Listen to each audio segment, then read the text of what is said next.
Hi ಗೆಳೆಯರೇ, ನಾನು ನಿಮ್ಮ ಸ್ವರೂಪ್ ಹೊಳೆನರಸೀಪುರ. ಮತ್ತೊಮ್ಮೆ ನನ್ನ ಯೂಟ್ಯೂಬ್ ಚಾನಲ್ಗೆ ನಿಮಗೆಲ್ಲ ಸುಸ್ವಾಗತ. ಸ್ನೇಹಿತರೆ, ನಿಮಗೇನಾದರೂ ನಿಮ್ಮ ಮನಸ್ಸಿನಲ್ಲಿ ಕಾಡುತ್ತಿರುವ ಸಮಸ್ಯೆಗಳನ್ನು ಯಥಾಸ್ಥಿತಿಯಲ್ಲಿ ಹೇಳಿದರೆ ನಿಮಗೆಲ್ಲ ಹೇಗಾಗಬಹುದು? ಅದೇ ರೀತಿ ಅದೇ ಸಮಸ್ಯೆಗಳಿಗೆ ಪರಿಹಾರವನ್ನು ಸಹ ಸೂಚಿಸಿದರೆ ಯೋಚಿಸ್ತಿದ್ದೀರಾ ಇದೆಲ್ಲ ಹೇಗೆ ಸಾಧ್ಯ ಅಂತ?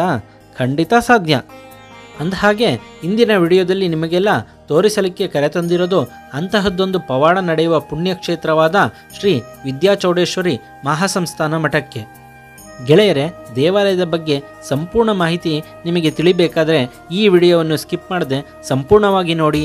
ನಂತರದಲ್ಲಿ ನಿಮಗೇನಾದರೂ ನನ್ನ ಈ ವಿಡಿಯೋ ಇಷ್ಟ ಆದರೆ ದಯವಿಟ್ಟು ಲೈಕ್ ಮಾಡಿ, ಕಮೆಂಟ್ ಮಾಡಿ, ಶೇರ್ ಮಾಡಿ. ಹಾಗೆಯೇ ನನ್ನ ಚಾನಲ್ಗೆ ಸಬ್ಸ್ಕ್ರಿಪ್ಷನ್ ಮಾಡಿ, ಬೆಲ್ ಬಟನ್ ಒತ್ತೋದನ್ನ ಮಾತ್ರ ಮರಿಬೇಡಿ. ಸ್ನೇಹಿತರೆ, ತಾಯಿ ಚೌಡೇಶ್ವರಿಯವರು ಈಗಾಗಲೇ ಹಲವಾರು ದೇವಾಲಯಗಳಲ್ಲಿ ಭಕ್ತರ ಪ್ರಶ್ನೆಗಳಿಗೆ ಕಳಸ ಬರವಣಿಗೆ ಮೂಲಕ ಪ್ರಶ್ನೆ ಸಹಿತ ಉತ್ತರ ಸೂಚಿಸುತ್ತಾರೆ ಅನ್ನೋದು ನಿಮ್ಮಲ್ಲಿ ಹಲವರಿಗೆ ತಿಳಿದಿರುವ ವಿಚಾರನೇ. ಆದರೆ ನಾನು ಇವತ್ತು ನಿಮಗೆಲ್ಲ ತೋರಿಸ್ತಿರೋ ಶ್ರೀ ವಿದ್ಯಾಚೌಡೇಶ್ವರಿ ಅಮ್ಮನವರ ದೇವಾಲಯವು ಅವೆಲ್ಲದರ ಮೂಲವಾಗಿರುತ್ತದೆ. ವೀಕ್ಷಕರೇ, ಮೊದಲಿಗೆ ನಿಮಗೆ ತಾಯಿ ಚೌಡೇಶ್ವರಿ ಮಾತೆ ಇಲ್ಲಿಗೆ ಬಂದು ನೆಲೆ ನಿಂತ ರೋಚಕ ಕಥೆಯನ್ನು ಸಂಕ್ಷಿಪ್ತವಾಗಿ ತಿಳಿಸಿಬಿಡ್ತೀನಿ. ಶಿವಮೊಗ್ಗ ಜಿಲ್ಲೆಯ ಹಣೆಕೆರೆ ಕಟ್ಟೆ ಎಂಬಲ್ಲಿ ದರ್ಗಾವೊಂದನ್ನು ಕಟ್ಟುವ ಸಲುವಾಗಿ ಪಾಯ ತೋಡುತ್ತಿರುವ ಸಂದರ್ಭದಲ್ಲಿ ಕಾಳಿಯ ವಿಗ್ರಹವೊಂದು ಪತ್ತೆಯಾಗುತ್ತದೆ.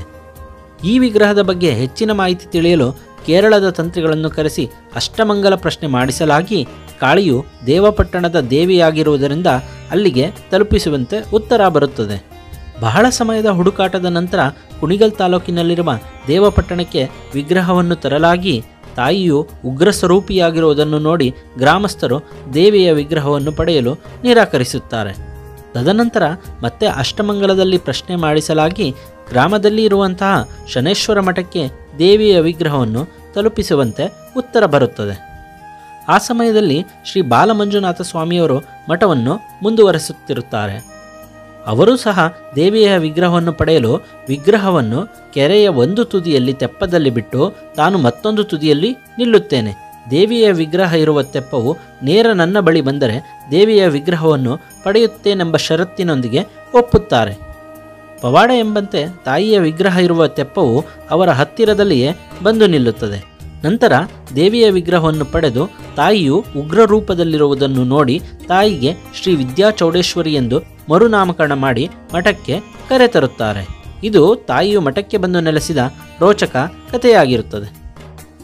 ಶ್ರೀಮಠದಲ್ಲಿ ದೊಡ್ಡ ಚೌಡೇಶ್ವರಿ ಹಾಗೂ ಚಿಕ್ಕ ಚೌಡೇಶ್ವರಿ ಎಂಬ ಇಬ್ಬರು ತಾಯಿಯರಿದ್ದು, ದೊಡ್ಡ ಚೌಡೇಶ್ವರಿಯವರನ್ನು ದಕ್ಷಿಣ ಕಾಳಿ ಎಂಬ ಇನ್ನೊಂದು ಹೆಸರಿನಿಂದಲೂ ಸಹ ಕರೆಯುತ್ತಾರೆ. ತಾಯಿ ದೊಡ್ಡ ಚೌಡೇಶ್ವರಿಯನ್ನು ಆರೋಗ್ಯ, ವಿದ್ಯಾಭ್ಯಾಸದ ಸಲುವಾಗಿ ಭಕ್ತರು ತಮ್ಮ ಮನೆಗಳಿಗೆ ಕರೆಸಿಕೊಳ್ಳುತ್ತಾರೆ. ಕ್ಷೇತ್ರದಲ್ಲಿ ಎರಡೂ ಕಾಲಗಳ ಪೂಜೆಯಲ್ಲಿಯೂ ದೊಡ್ಡ ಚೌಡೇಶ್ವರಿ ಅಮ್ಮನವರ ಸಾನ್ನಿಧ್ಯ ಅತ್ಯಗತ್ಯವಾಗಿರುವುದರಿಂದ ತಾಯಿಯು ಹೊರಗಡೆ ಹೋಗುವುದನ್ನು ಅತ್ಯವಶ್ಯಕ ಸಂದರ್ಭದಲ್ಲಿ ಮಾತ್ರ ಸೀಮಿತಗೊಳಿಸಿರುತ್ತಾರೆ. ಇನ್ನು ಚಿಕ್ಕ ಚೌಡೇಶ್ವರಿ ತಾಯಿಯವರನ್ನು ವಾಮಾಚಾರ, ಜಮೀನು ವ್ಯಾಜ್ಯ, ಕೋರ್ಟು ಕಚೇರಿ ಮುಂತಾದ ಹಲವಾರು ಕಾರಣಾರ್ಥಗಳಿಂದಾಗಿ ಭಕ್ತರು ತಮ್ಮ ಮನೆಗಳಿಗೆ ಕರೆಯಿಸಿಕೊಳ್ಳುತ್ತಾರೆ. ಹಾಗೆಯೇ ಚಿಕ್ಕ ಚೌಡೇಶ್ವರಿ ತಾಯಿಗೆ ಹರಕೆ ಬಲಿ ಕೊಡುವ ಸಂಪ್ರದಾಯ ಕೂಡ ಇರುತ್ತದೆ.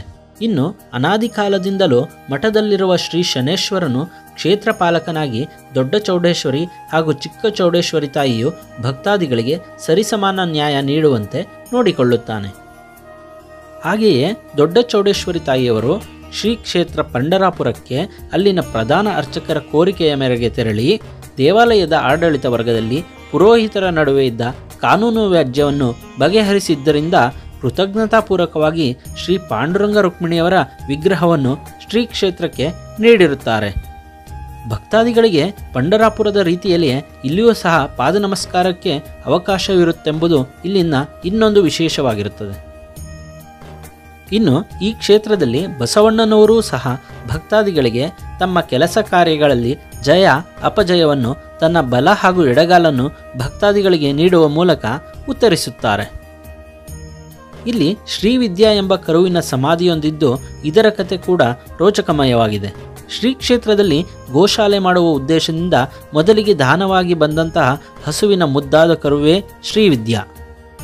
ಈ ಕರುವು ಒಮ್ಮೆ ಇಲ್ಲಿನ ಸ್ವಾಮಿಗಳಾದ ಬಾಲಮಂಜುನಾಥನವರು ಅಮ್ಮನವರನ್ನು ಭಕ್ತಾದಿಗಳ ಮನೆಗೆ ಕರೆದೊಯ್ಯುವ ಮುನ್ನ ಅಡ್ಡ ಬಂದು ಹೊರ ಹೋಗದಿರುವಂತೆ ತಡೆಯುತ್ತದೆ. ಆದರೂ ಸ್ವಾಮಿಗಳು ಕರುವಿನ ಮಾತನ್ನು ನಿರಾಕರಿಸಿ ಹೊರಡುತ್ತಾರೆ. ಅಂದು ನಡೆದ ಭೀಕರ ಅಪಘಾತವೊಂದರಲ್ಲಿ ಸ್ವಾಮಿಗಳು ಕೂದಲೆಳೆಯಿಂದ ಪಾರಾಗುತ್ತಾರೆ. ನಂತರ ಮಠದಿಂದ ಬಂದ ದೂರವಾಣಿ ಕರೆಯಲ್ಲಿ ಕೇವಲ 1.5 ವರ್ಷದ ಶ್ರೀ ವಿದ್ಯಾಕರುವು ಹೃದಯಾಘಾತದಿಂದ ನಿಧನ ಹೊಂದಿದ ಸುದ್ದಿ ಬರುತ್ತದೆ. ಕ್ಷೇತ್ರದ ಅಭಿವೃದ್ಧಿಗಾಗಿ ಬಾಲಮಂಜುನಾಥ ಸ್ವಾಮಿಯವರ ಅವಶ್ಯವಿರುವುದರಿಂದ ತನ್ನ ಇಡೀ ಆಯಸ್ಸನ್ನು ಸ್ವಾಮಿಗಳಲ್ಲಿ ಧಾರೆ ಎರೆದು ಪ್ರಾಣ ತೊರೆದಿದ್ದರಿಂದ ದೈವ ಸ್ವರೂಪಿ ಕರುವಿನ ಸಮಾಧಿಯನ್ನು ನಿರ್ಮಿಸಿರುತ್ತಾರೆ.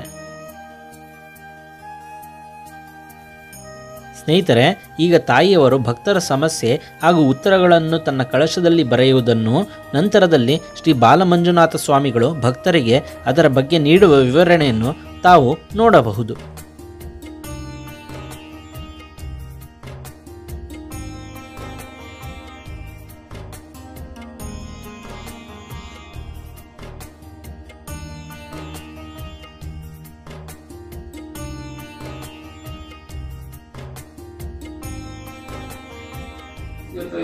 ಇವತ್ತು ಸಂಸಾರದ ಜೀವನ ಇದೇ ತರ ನಡೆಸ್ಕೊಂಡ್ರೆ ಮುಂದೆ ನನ್ನ ಜೀವನ ನನ್ನ ಮಗನಿಗೆ ಏನ್ ಮಾಡೋದು? ಆತನ ಸದ್ಬುದ್ಧಿ ಕೊಡ್ಬೇಕು ಯಜಮಾನನಿಗೆ. ದುರ್ಗುಣಗಳನ್ನು ಆತನಿಂದ ಕಿತ್ತಿ ಆಚೆ ಹಾಕಿ ನನ್ನ ಹೆಂಡತಿ ಉದ್ಯೋಗದಲ್ಲಿ ಒಂದು ಕಡೆ ಉನ್ನತ ಸ್ಥಾನಮಾನ ಆಗ್ಬೇಕು, ಸ್ವಂತ ಒಂದು ಮನೆ ಕಟ್ಟಬೇಕು ಅನ್ನುವಂತ ಒಂದು ಆಸೆ ಆಕಾಂಕ್ಷೆಗಳನ್ನ ನೀನು ಈಡೇರಿಸ್ಕೊಡ್ಬೇಕು. ಒಂದು ಮನೆ ಇದೆ, ಮಾತಾಡಿ, ಮತ್ತೆ ಸ್ಥಾನಮಾನಗಳಾಗ್ಬೇಕು, ಆಮೇಲೆ ಅವ್ರು ನಿಲ್ಬೇಕು, 4 ಜನಕ್ಕೆ ಆದರ್ಶವಾದಂತ ವ್ಯಕ್ತಿ ಆಗ್ಬೇಕು. ಮತ್ತೆ ಸಾಲದ ಬಾಧೆಯಿಂದ ಯಾವುದೇ ತರ ಸಮಸ್ಯೆಗಳು ಇಲ್ಲದಂತೆ ನಮ್ಮನ್ನ ಕೈ ಹಿಡಿದು ಕಾಪಾಡಬೇಕು. ಮತ್ತೆ ಒಂದು ಪೂರ್ವ ಪಿತ್ರಾರ್ಜಿತ ಆಸ್ತಿ ವಿಚಾರಕ್ಕೆ ಸಂಬಂಧಪಟ್ಟಂತೆ ಸುಧಾ ಎಲ್ಲ ಬಿಟ್ಟು ಯಾವ ಬಿಡು ಯಾವ ಹೆಂಗಾರ ಮಾಡ್ಕೊಳ್ಳಿ ಅಂತೇಳಿ ನಮ್ಮ ಪಾಡ್ ನಾವು ಜೀವನ ಮಾಡ್ತಾ ಇದ್ದೀವಿ. ಒಂದು ಬೇರೆ ಕಡೆ ಬಂದು ನಮಗೆ ಉತ್ತಮವಾದಂತ ಶಾಂತಿ, ನೆಮ್ಮದಿ, ಆರೋಗ್ಯ ಮತ್ತೆ ಅಭಿವೃದ್ಧಿಗಳಾಗಬೇಕು ಸಹ ನಾವು ಚಿಂತನೆ ಮಾಡಿ. ಅರ್ಥ ಆಗತ್ತಾ? ವಂಶೋದ್ಧಾರಕ ಹುಟ್ಟಿದ್ದಾನೆ, ಮಾತಾಡ್ಬೇಕು ನೀವು ನನಗೆ. ನೋಡಿ, ಒಬ್ಬ ವಂಶೋದ್ಧಾರಕ ಹುಟ್ಟಿದಾನೆ, ಅವನಿಗೆ ಆರೋಗ್ಯದಲ್ಲಿ ಅಭಿವೃದ್ಧಿ ಆಗಿ ಎಜುಕೇಶನ್ ಚೆನ್ನಾಗಾಗ್ಬೇಕು. ಇವತ್ತು ನಾವು ಕೇಳಕ್ ಬಂದಿರೋದು ಸ್ವಂತ ಒಂದು ಮನೆ ಕಟ್ಟಬೇಕು ಅನ್ನುವಂತ ಒಂದು ಆಸೆ ಆಕಾಂಕ್ಷೆ ಇಟ್ಟಿದೀವಿ, ಅದನ್ನ ಮಾಡ್ಕೊಡು. ನಮ್ಮ ಉದ್ಯೋಗದಲ್ಲಿ ನಮಗೆ ಉನ್ನತ ಸ್ಥಾನ ಕೊಡು. ಮತ್ತೆ ಮಕ್ಕಳು ಹೆಂಗಿರ್ಬೇಕು ಅಂದ್ರೆ 4 ಜನಕ್ಕೆ ಆದರ್ಶವಾಗಿರ್ಬೇಕು, ಉತ್ತಮವಾಗಿರ್ಬೇಕು, ದಾರಿಯಾಗಿ 4 ಜನಕ್ಕೆ ಉತ್ತಮವಾಗಿ ನಡ್ಕೊಂಡು ಈ ದೇಶಕ್ಕೆ ಕಂಟಕರಾಗಿ ಹುಟ್ಟದಲ್ಲೇ ಇರುವಂತ ಮಗುವನ್ನ ಕೊಟ್ಟಿ ಕಾಪಾಡಬೇಕು ಅಂತ ದೇವರಲ್ಲಿ ಒಂದು ಪ್ರಾರ್ಥನೆ ಮಾಡಿದೀವಿ. ಸತ್ಯನಾ? ಇದಕ್ಕೂ ಹಿಂದಿನ ಪ್ರಶ್ನೆಗಳಿವೆ, ಓದ್ತೀನಿ ಕೇಳಿ. ನಿಮ್ಮ ಸ್ವಂತ ಸ್ವಗ್ರಾಮನೇ ಬೇರೆ, ನಿಮ್ಮ ಪೂರ್ವ ಪಿತ್ರಾರ್ಜಿತವಾದ ಊರೇ ಬೇರೆ, ನೀವು ಸ್ಥಳ ಬದಲಾವಣೆ ಮಾಡ್ಕೊಂಡು ಬೇರೆ ಸ್ಥಳದಲ್ಲಿ ಇದ್ದೀರಿ. ಆ ಸ್ಥಳದಲ್ಲಿ ಒಂದು ಭೂಮಿ ವಿಚಾರದಲ್ಲಿ ಸುದ ಹಿಂದೆ ತಂಟೆ ತಕರಾರುಗಳೆಲ್ಲ ಬಂದು ಸಮರ್ಥನೆ ಮಾಡ್ಕೊಂಡ್ರಿ. ಅರ್ಥ ಆಯ್ತಾ? ಒಂದು ಮನೆ ಕಟ್ಟಬೇಕು ಅನ್ನುವಂತ ಒಂದು ಆಸೆ ಇಟ್ಟು ಮನೇನೂ ಕಟ್ಟಿದ್ರಿ, ಮದುವೆನೂ ಮಾಡಿದ್ರಿ. ಆದ್ರೆ ಮನೆ ವಂಶದ ಕೂಡಿ ಹುಟ್ಟು ಬರಬೇಕು ಅನ್ನುವಂತ ಒಂದು ಮೂಲ ಪ್ರಶ್ನೆ ದೇವರ ಹತ್ರ ಕೇಳಿದ್ರಿ, ಮಾತಾಡಿ. ಆದ್ರೆ ವಂಶೋದ್ಧಾರಕನು ಹುಟ್ಟು ಬಂದಿದ್ದಾಯ್ತು. ಆದ್ರೆ ಆ ಮಗುವಿಗೆ ಸದ್ಬುದ್ಧಿ ಕೊಡ್ಬೇಕು, ಆರೋಗ್ಯದಲ್ಲಿ ಅಭಿವೃದ್ಧಿ ಆಗ್ಬೇಕು, ಉನ್ನತ ಸ್ಥಾನ ಆಗ್ಬೇಕು, ನಮ್ಮ ಮನೆತನಕ್ಕೆ ರಾಜನ ತರ ಅವನು ಬೆಳಿಬೇಕು, ಯಾವುದೇ ತರ ಕೆಡಕ ಆಗ್ಬಾರ್ದು, ಆಪತ್ ಬರಬಾರ್ದು, ವಿಪತ್ ಬರಬಾರ್ದು. ಮಗನಿಗೂ ಸುತ್ತ ಸದ್ಬುದ್ಧಿ ಕೊಡ್ಬೇಕು, ಅವನ ಉದ್ಯೋಗದಲ್ಲಿ ಅವನಿಗೆ ಉನ್ನತ ಸ್ಥಾನಮಾನಗಳಾಗಬೇಕು. ಮನೇಲಿ ಒಬ್ಬರೊಬ್ರು ಮಾತೊಬ್ಬರಿಗೆ ಆಗಲ್ಲ, ಒಂದೊಂದ್ಸಲ ಕಿರಿಕಿರಿ ಮನಸ್ತಾಪದ ಸ್ಥಿತಿ ಇದೆ, ಅದು ಸರಿ ಹೋಗ್ಬೇಕು. ನಾವು ಅನ್ಕೊಳ್ಳೋ ಕೆಲಸನೇ ಒಂದು, ನಮ್ಗೆ ಆಗದೇ ಒಂದು. ಉತ್ತಮವಾದಂತ ದಾರಿ ಮಾರ್ಗ ಕೊಟ್ಟು ಕೈ ಹಿಡಿದು ನಮ್ಮ ಮೊಮ್ಮಗನ ವಿಚಾರಕ್ಕೆ ಇವತ್ತು ನಾವ್ ಇಲ್ಲಿಗೆ ಕೇಳಕ್ ಬಂದಿದ್ದೀವಿ. ಅದೊಂದು ಒಳ್ಳೇದ್ ಮಾಡಿಕೊಟ್ರೆ ಸಾಕು ತಾಯಿ ಅಂತ ಇಷ್ಟು ಪ್ರಶ್ನೆ ಕೇಳಿದ್ದೀವಿ. ಸತ್ಯನೇ ಇಷ್ಟು? ಸ್ನೇಹಿತರೆ, ಪ್ರಶ್ನೆಗಳಿಗೆ ಉತ್ತರವನ್ನು ಪಡೆದಂತಹ ಕೆಲ ಭಕ್ತಾದಿಗಳನ್ನು ಶ್ರೀ ಕ್ಷೇತ್ರದ ಕುರಿತು ಮಾತನಾಡಿಸೋಣ. ಹುಣಸೂರು ಕಡೆಯಿಂದ ಬಂದಿರೋದು, ಮೈಸೂರು ಹುಣಸೂರು ಆ ಕಡೆಯಿಂದ ಬಂದಿರೋದು. ನಾವು ಇಲ್ಲಿ ಬಂದಿದ ಮೇಲೆ ಫಸ್ಟ್ ಟೈಮ್ ಬಂದಿರೋದು. ಆದರೆ ನಮಗೂ ಆಶ್ಚರ್ಯ ಆಗ್ತೈತೆ. ಇಲ್ಲಿ ಬಂದ ಮೇಲೆ ಒಂದು ಪ್ರಶ್ನೆನೂ ನಮ್ಮ ಮನಸ್ಸಲ್ಲಿ ಏನು ಯೋಚನೆ ಮಾಡಿದೋ ಅದೆಲ್ಲ ಹಂಗೆ ಬಂತು. ಅದೊಂದು ಖುಷಿ ಆಗ್ತೈತೆ. ಇಲ್ಲಿ ಬಂದು ಅಮ್ಮನಿಂದ ಇನ್ನೂ ನಮಗೆ ಏನೇನು ಆಗಬೇಕಂತ ಆಗತ್ತೆ, ಅದನ್ನು ಒಳ್ಳೆಯದಾಗುತ್ತೆ. ಆದರೂ ಒಳ್ಳೆಯದಾಗಲಿ. ಎಲ್ಲರೂ ಬನ್ನಿ, ಇಲ್ಲಿ ಅಮ್ಮನಿಂದ ತುಂಬ ಆಶೀರ್ವಾದ ತಗೊಳ್ಳಿ, ಎಲ್ಲರೂ ಚೆನ್ನಾಗಾಗಿ ಅಂತ ಈ ಚಾನಲ್ ಮುಖಾಂತರ ನಾನು ಹೇಳ್ತಾ ಇದ್ದೀನಿ. Thank you. ವಿದ್ಯಾ ಚೌಡೇಶ್ವರಿ ಸ್ಥಾನಕ್ಕೆ ಬಂದಿದ್ದೆ. ನಾನು ಏನೇನು ನೆನೆಸ್ಕೊಂಡಿದ್ದೆ ಅಲ್ಲಿ ಅವರಾಗಿ ನಾವೇನು ಕೇಳಲ್ಲ, ಅಲ್ಲಿ ಅವರೆಲ್ಲ ಸ್ಲೇಟಲ್ಲಿ ಬರೆದು ತೋರಿಸ್ತಾರೆ ನಮಗೆ, ಹೌದಾ ಇಲ್ವಾ ಅಂತ ಹೇಳ್ತಾರೆ. ನಾನು ಬಂದದ್ದು ನಾನು ಏನೇನು ನೆನೆಸ್ಕೊಂಡೆ ಅದೆಲ್ಲ ನಿಜ. ಅವರು ಹೇಳಿದರು, ಇದು ನೀವು ಏನೇನು ಕೇಳೋಕ್ಕೆ ಬಂದಿದ್ರಿ ಇದೆಲ್ಲ ನಿಜಾನ ಅಂದರು. ಹೌದು ಸ್ವಾಮಿ, ನಾನು ಏನೇನು ಕೇಳೋಕ್ಕೆ ಬಂದು ಇದೆಲ್ಲ ನೀವು ಮಾತಾಡ್ತಿರೋದೆಲ್ಲ ನಿಜ ಅಂದೆ. ನಾನು ಬಂದಿದ್ದಕ್ಕೆ ಸಂತೋಷ ಆಯಿತು. ನಾನು ಒಂದು 200 ಕಿಲೋಮೀಟ್ರಿಂದ ದೂರದ ಬಂದು 205 ಕಿಲೋಮೀಟ್ರ್ ದೂರದಿಂದ ಬಂದೀನಿ. ನಮ್ಮ ಚಿಕ್ಕಮಗಳೂರು ಜಿಲ್ಲೆ ಮೂಡಿಗೆರೆ, ಅಲ್ಲಿಂದ ಬಂದಿದ್ದೀನಿ. ನನಗೆ ಬಂದದಕ್ಕೆ ತುಂಬ ಸಂತೋಷ ಆಯಿತು. ಇದು ಮೊದಲನೇ ಬಾರಿ ಬಂದಿರೋದು? ಹೌದಾ, ಮೊದಲನೇ ಬಾರಿ ಬಂದೀನಿ. ಮತ್ತು ಇನ್ನೊಂದ್ಸಲಿ ಬನ್ನಿ ಅಂತ ಹೇಳಿದ್ದಾರೆ, ಬರ್ತೀನಿ. ನಾನು ಖುಷಿ ಆಯಿತು ಅಷ್ಟು ದೂರ ಬಂದಿದ್ದು. ನಾನು ಚನ್ಕೇಶು ಅಂತ ಮಲ್ಲತ್ತಳ್ಳಿ ವಿಶೇಷ ಲೇಔಟಿಂದ ಬಂದಿದ್ದೆ. ಯೂಟ್ಯೂಬ್ನಲ್ಲಿ ನೋಡಿಬಿಟ್ಟು ಎಷ್ಟೋ ದೇವ್ರ ಕಡೆ ಹೋಗಿದ್ದೆ, ಎಲ್ಲೂ ನನ್ನ ಕೆಲಸಗಳು ಆಗಲಿಲ್ಲ. ಇಲ್ಲಿ ಇವತ್ತು ಬಂದಮೇಲೆ ಅವ್ರು 4ಕ್ಕೆ ಹೇಳ್ಕೊಂಬಂದಿದ್ದೆ. 4-16ನೇ ತಾರೀಕು ಮಾಡಿಕೊಡ್ತೀನಿ ಅಂತ ಹೇಳಿದೆ. ಒಂದು ದಿವಸ ಬಂದಿಲ್ಲಿ 5 ರೂಪಾಯಿ 9 ರೂಪಾಯಿ ಕಾಣಿಕೆ ಕೊಟ್ಟು ಟೋಕನ್ ತೊಗೋಬೇಡ, ಸೀದಾ ಬಂದು ನನಗೆ ಭೇಟಿಯಾಗು ಅಂತ ಹೇಳಿದೆ. ಅದು ಸತ್ಯ ಅಂತ, ಈ ದೇವಸ್ಥಾನ ಸತ್ಯ ಇದೆ ಅಂತ ಕೇಳಿದ ಪ್ರಶ್ನೆಗಳೇ ಎಲ್ಲ ಕರೆಕ್ಟ್ ಇದೆ. ಜಮೀನು, ನಮ್ಮ ಮಿಸಸ್ ಇರೋದ್ಮೇಲೆ ನಮ್ಮ ಮಗನ ಊಟ, ನೀವು ಅನ್ಕೊಂಡಿರೋ ಪ್ರಶ್ನೆಗಳೇ ಬಂತು. ಎಲ್ಲ ಕರೆಕ್ಟ್, ಒಂದು ಇದೆ, ಎಲ್ಲ ಕರೆಕ್ಟ್ ಇದೆ. ಸೋಮಶೇಖರ್ ಭದ್ರಾವತಿ. ಅಲ್ಲ ಫಸ್ಟ್ ಈಗ ಹೇಳಿ, ಫಸ್ಟ್ ಹೇಳಿ ಮೊದಲು ಸೋಮಶೇಖರ್ ಭದ್ರಾವತಿ. ಇವತ್ತು ನಮ್ಮ ದೊಡ್ಡಪ್ಪನ ವಿಷಯಕ್ಕೆ ಇಲ್ಲಿ ಕೆಳಗೆ ಯೂಟ್ಯೂಬಲ್ಲಿ ನೋಡ್ಕೊಂಡು ಬಂದಿದ್ದಕ್ಕೆ ಅವ್ರೇನು ಅಂದ್ಕೊಂಡಿದ್ರು ಅಂತ ಹೇಳಿದರು. ಅದೇ ರೀತಿ ಎಲ್ಲ ಪ್ರಶ್ನೆಗಳಿಗೆ ಉತ್ತರ ಸಿಕ್ಕಿದೆ ಅವರಿಗೆ. 15ನೇ ಅಮಾವಾಸ್ಯೆ ಒಳಗಡೆ ನಿಮಗೆಲ್ಲ ಸರಿ ಮಾಡ್ಕೊಡ್ತೀನಿ ಅಂತ ಹೇಳಿದರೆ ನನಗೆ ಸಂತೋಷ ಆಯಿತು. ಸಮಾಧಾನ ಇದೆ ನಿಮಗೆ? ನಮಸ್ತೆ, ಹೆಸರು ಬಸವರಾಜು. ಇವಳು ನಮ್ಮ ಅಕ್ಕನ ಮಗಳು. ಎಜುಕೇಷನ್ ತುಂಬ ಇದಾಗಿದ್ಲು, ಡಲ್ ಇದ್ದಾಳೆ. ಫಸ್ಟಲ್ಲಿ ಚೆನ್ನಾಗೇ ಇದ್ಲು. ಯಾರೋ ಒಬ್ರು ಹಿಂಗೆ ಯೂಟ್ಯೂಬಲ್ಲೇ ನೋಡಿ ಇಲ್ಲಿ ಬರೋಕು ಅಂತ ಮಾಹಿತಿ ಬಂತು. ಬಂದು ನೋಡಿದೆ, ಫಸ್ಟ್ ವರ್ಡಲ್ಲೇ ಅವರು ಇವ್ರದ್ದು ಅದನ್ನೇ ವರ್ಡ್ ಕೇಳಿದರು. ನನಗೆ ಯೂಶ್ವಲಿ ಇವಾಗಲೂ ಗಾಬರಿನೇ ಅನಿಸಿದೆ, ಹೆಂಗೆ ಗೊತ್ತಾಗಿರುತ್ತೆ ಅಂತ. ಬಟ್ ಅವರು ಆಮೇಲೆ ನಮ್ಮ ಅತ್ತೆ ಆರೋಗ್ಯನೂ ಕೇಳಿದಾಗ ಅವರು ಅಷ್ಟೇ ಹೇಳಿದರು. ನಮ್ಮ ಮುಂಚೆ ನಂಬ್ತಿರ್ಲಿಲ್ಲ, ಅವ್ರನ್ನೇನೋ ಇಲ್ಲ ಯಾಕೆ ಹಿಂಗೆ ಆಡ್ದೆ ಹಿಂಗೆ ಅಂದ್ಕೊಂಡು ಅದನ್ನೇ ಇದು ಮಾಡ್ತಿದ್ರು. ಬಟ್ ಇಲ್ಲಿ ಬಂದ ಮೇಲೆ ಅವ್ರು ಕರೆಕ್ಟಾಗಿ ಹೇಳಿದ್ದಾರೆ. ನಿಮ್ಮ ಮನಸ್ಸಲ್ಲಿದ್ದೇ ಪ್ರಶ್ನೆಗಳು ಬಂತು? 100%. ನನಗೆ ನಿಜವಾಗ್ಲೂ ಇವಾಗಲೂ ವೈಬ್ರೇಟ್ ಇದೆ. ಅಷ್ಟು ಅಕ್ಯುರೇಟಾಗಿ ಹೆಂಗೆ ಗೊತ್ತಾಗಿರುತ್ತೆ ಇದೆ. 100% ಇದೆ ಅನಿಸ್ತಾ ಇದೆ. ನೋಡಬೇಕು ಇವಾಗ ಅವ್ರೇನೋ ಒಂದು ಪರಿಹಾರ ಹೇಳಿದ್ದಾರೆ. ಅದ್ರ ನಂತರ ಏನು ಯಾವ ಥರ ಡೆವಲಪ್ಮೆಂಟ್ ಆಗುತ್ತೆ ಅನ್ನೋದು ಅಮಾವಾಸ್ಯೆ ಅಷ್ಟರೊಳಗೆ ಅವ್ರಿಗೆ ಮನೆಗೆ ಹೋಗಿ ಆ ಥರ ಮಾಡು ಅಂತ ಹೇಳಿದ್ದಾರೆ. ಅದು ಮಾಡಿದ ಮೇಲೆ ಯಾವ ಥರ ಬರುತ್ತೆ ಅನ್ನೋದು ಆಗುತ್ತೆ, ಖಂಡಿತ ಆಗುತ್ತೆ. ನಿಮ್ದು ಯಾವ ಊರು? ನಮ್ಮ ತುರುವೇಕೆರೆ.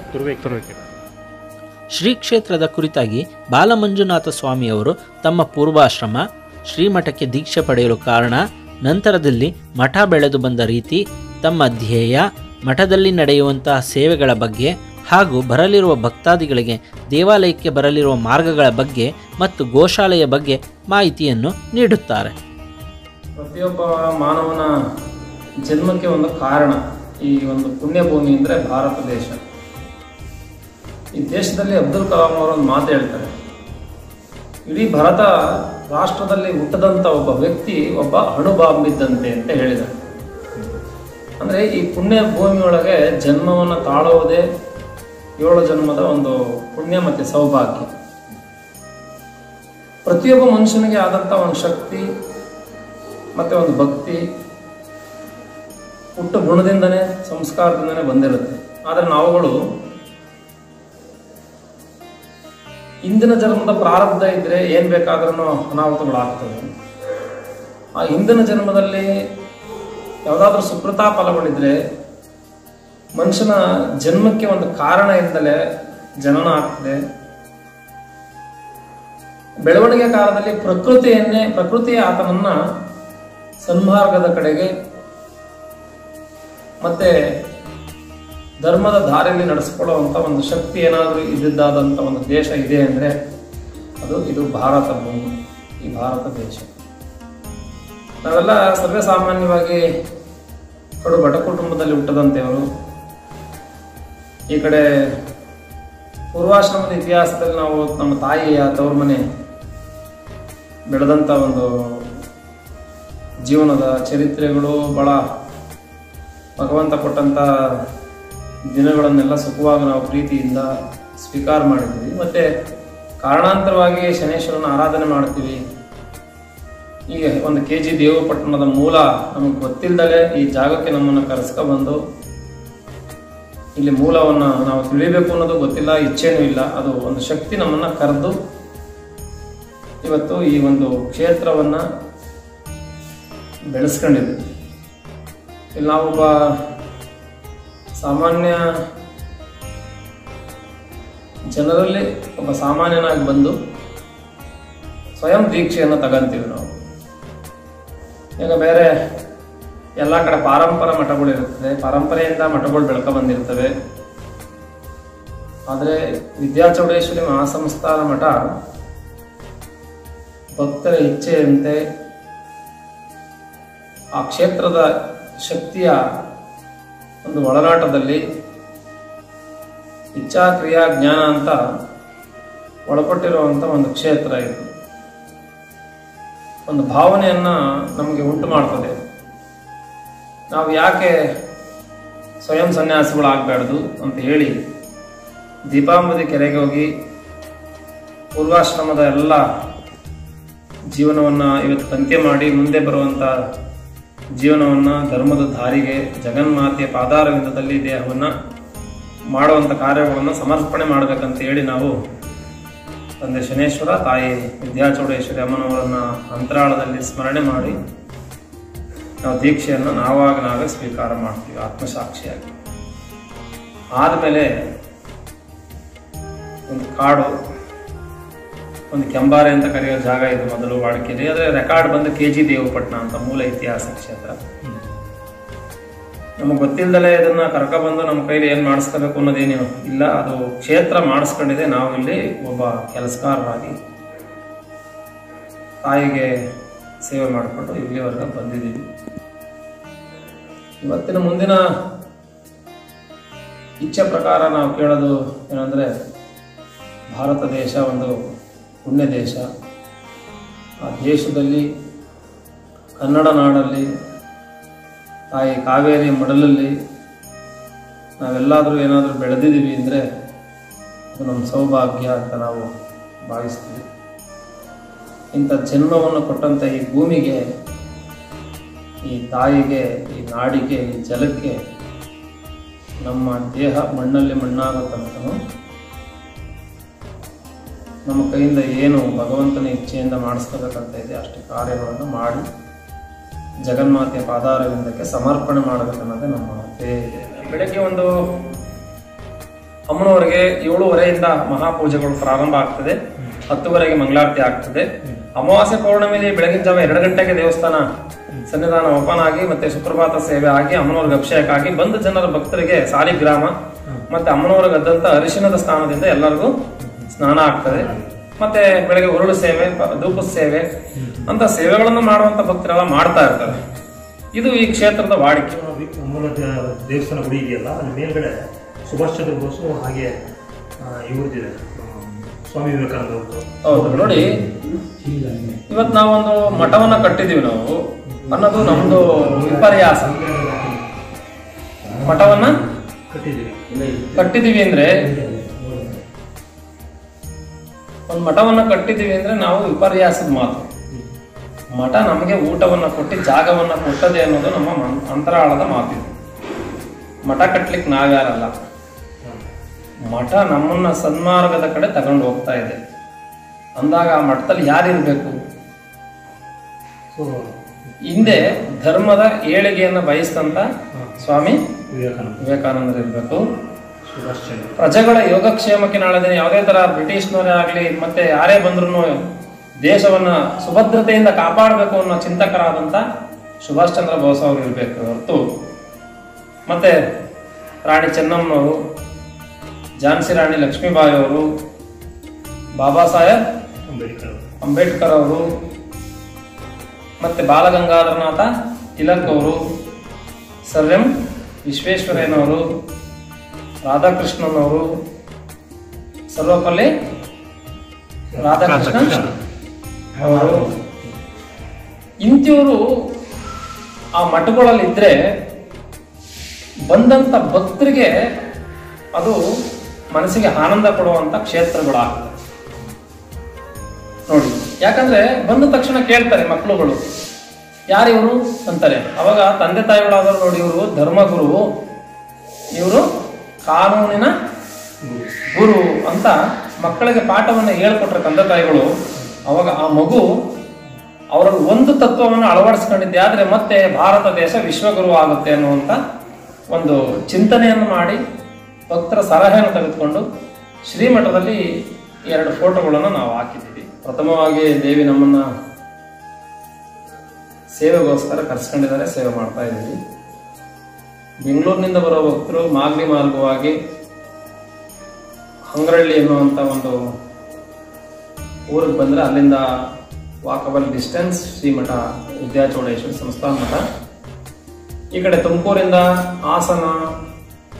ಹಾಸನಿಂದ ಬಂದರೆ ಕುಣಿಗಲ್ಲಿಂದ ಹುಲಿಯಡ್ದುರ್ಗ ಬಂದು ಅಂಗ್ರಳ್ಳಿ ಜಂಕ್ಷನ್. ತುಮಕೂರಿಂದ ಬಂದಂಥ ಭಕ್ತರು ಹುಲಿಯಡ್ದುರ್ಗ ಮತ್ತೆ ಹುಲಿಯಡ್ದುರ್ಗದಿಂದ ಮಾಗಡಿ ಬಸ್ ಹತ್ತಿದ್ರೆ ಅಂಗ್ರಳ್ಳಿ ಬಸ್ ಸ್ಟಾಪೇನೆ. ಈ ಕಡೆ ಮೈಸೂರಿಂದ ಬಂದರೆ ಮದ್ದೂರು ಅಡಿಗಾಸಿಂದ ಹುಲಿಯಡ್ದುರ್ಗ ಮಾರ್ಗ. ಈ ಕಡೆ ರಾಮನಗರದಿಂದ ಬಂದರೆ ಆ್ಯನ್ ಪೋಸ್ಟು ಮತ್ತೆ ಇಲ್ಲಿ ಅಂಗ್ರಳ್ಳಿ ಮಠ. ಶ್ರೀಮಠದಲ್ಲಿ ಒಂದು ಗೂಗಲ್ ಲೊಕೇಶನ್ ಅಲ್ಲಿ ವಿದ್ಯಾಚೌಡೇಶ್ವರಿ ಮಹಾಸಂಸ್ಥಾನ ಮಠ ಅಂತ ಹೊಡೆದ್ರೆ ಅದು ಲೊಕೇಶನ್ ಕೊಡುತ್ತೆ, ಮತ್ತೆ KG ದೇವಪಟ್ಟಣ ಅಂತ ಹೊಡೆದ್ರು ಶ್ರೀಮಠದ ಲೊಕೇಶನ್ ಕೊಡುತ್ತೆ. ಹೆಚ್ಚಿನ ರೀತಿಯಲ್ಲಿ ಬಸ್ಗಳ ಅನುಕೂಲನೂ ಇದೆ. ಮತ್ತೆ ಉತ್ತರ ಕನ್ನಡ ಸೈಡ್ ಇಂದ ಬರುವಂತ ಭಕ್ತರುಗಳು ಸುಧಾ ಉಳ್ಕೊಳ್ಳಿಕ್ಕೆ ವ್ಯವಸ್ಥೆ ಇರುತ್ತೆ, ನಿತ್ಯ ಪ್ರಸಾದದ ವ್ಯವಸ್ಥೆ ಇರುತ್ತೆ. ಪ್ರಶ್ನೆ ಕೇಳಲಿಕ್ಕೆ 2,000 ರೂಪಾಯಿನ ಸುಧಾ ನಾವು ಶ್ರೀಮಠದಲ್ಲಿ ಒಂದು ನಿಘಂಟು ಮಾಡಿದೀವಿ. ಅಲ್ಲಿ ಇರೋರು ಕೊಡ್ಬೋದು, ಇಲ್ದಲೇ ಇರೋರು ಹಾಗೆ ಕೇಳ್ಬೋದು ಅಂತಲೂ ಸುಧಾ ನಾವು ಉಲ್ಲೇಖ ಮಾಡಿದ್ವಿ. ಯಾಕೆಂದ್ರೆ ಇವಾಗ ಇರೋರು ಏನೋ ಕೊಡ್ತಾರೆ, ಇಲ್ದಲೇ ಇರೋರು ಸುಮಾರು ದೂರಗಳಿಂದ ಬಂದು ನಾವು ಅಲ್ಲಿಂದ ಬಂದು ನಮಗೆ ಪ್ರಶ್ನೆ ಕೇಳಲಿಕ್ಕೆ ಆಗ್ಲಿಲ್ಲ, ನಾನು ನೋವು ಮಾಡ್ಕೋಬಾರ್ದು ಅಂತಲೂ ಸುಧಾ ನಾವು ಇರೋರು ಕೊಡ್ರಪ್ಪ, ಇಲ್ದಲೇ ಇರೋರು ಹಾಗೆ ಕೇಳ್ರಪ್ಪ ಅಂತ ಹೇಳಿದೀವಿ. ಅವ್ರು ಕೊಡುವಂತ ಹಣ ಶ್ರೀಮಠದ ಜೀರ್ಣೋದ್ಧಾರಕ್ಕೋಸ್ಕರ ವಿನಿಯೋಗ ಮಾಡಲಾಗುತ್ತೆ. ಶ್ರೀಮಠದಲ್ಲಿ ಒಂದು ಟ್ರಸ್ಟ್ ಇದೆ, ಆ ಟ್ರಸ್ಟ್ ವಿದ್ಯಾಚೌಡೇಶ್ವರಿ ಅಮ್ಮನವರ ಅಧ್ಯಕ್ಷರು, ಅವರೇ ಕಾರ್ಯದರ್ಶಿ. ಆ ಟ್ರಸ್ಟ್ಗೆ ಯಾರೇ ಸುಧಾ ಹಣ ಸಂಧಾನ, ಇವಾಗ ಗೂಗಲ್ ಪೇ, ಮೊಬೈಲ್ ಪೇ ಅಂತ ಯಾರೇ ಮಾಡಿದ್ರು ಅದನ್ನ ಅಮ್ಮನವರ ಟ್ರಸ್ಟ್ ಹೆಸರಿಗೆ ನೇರವಾಗಿ ಮುಖೇಣವಾಗಿ ಮಾಡ್ಬೋದು. ಮತ್ತೆ 2,000 ರೂಪಾಯಿ ಅಮೌಂಟ್ ಕೊಟ್ಟವ್ರದ್ದು ಸುಧಾ ಒಂದು ಫೋನ್ ನಂಬರು, ಅವ್ರ ಹೆಸರು, ಅಡ್ರೆಸ್ ಅನ್ನ ನಮ್ಮ ಶ್ರೀಮಠದ ಮಾಹಿತಿ ಕೇಂದ್ರದಲ್ಲಿ ಅದನ್ನ ಅಧಿಕೃತವಾಗಿ ಪಡ್ಕೊಂತಾರೆ. ಮತ್ತೆ ಅದು ಪ್ರತಿದಿನ ಇವತ್ತು ಬಂದಂತ ಹಣ ನಾಳೆ ಬಂದಂತದ್ದು ನಾಡಿದ್ದು ಅಂತ ಡೆಪಾಸಿಟ್ ಆಗ್ತಾ ಇರೋದು ಅಮೌಂಟ್. ಆ ಕಟ್ಟದಂತ ಅಮೌಂಟ್ ಇಂದ ಗೋಸೇವೆ, ದಾಸೋಹ, ಶ್ರೀಮಠದ ಜೀರ್ಣೋದ್ಧಾರ ಆಗ್ತಾ ಇದೆ. ಆ ವಿದ್ಯಾಚೌಡೇಶ್ವರಿ ಸನ್ನಿಧಾನದಲ್ಲಿ ಬರುವಂತ ಎಲ್ಲ ಭಕ್ತರಿಗೆ ಅಮ್ಮನವರ ಕರುಣೆ ಇದೆ, ಕೃಪಕಟಾಕ್ಷ ಇದೆ. ಸನ್ಮಾರ್ಗದ ದಾರಿಯನ್ನು ಕೂಡ ಜಗನ್ಮಾತೆ ಆಗಿದ್ದಾಳೆ. ಪ್ರತಿನಿತ್ಯ ದೇವಿಯ ಪೂಜೆ ಬೆಳಗ್ಗೆಯಿಂದ ಸಾಯಂಕಾಲ ಗಂಟೆ ದರ್ಶನ ಇರುತ್ತೆ.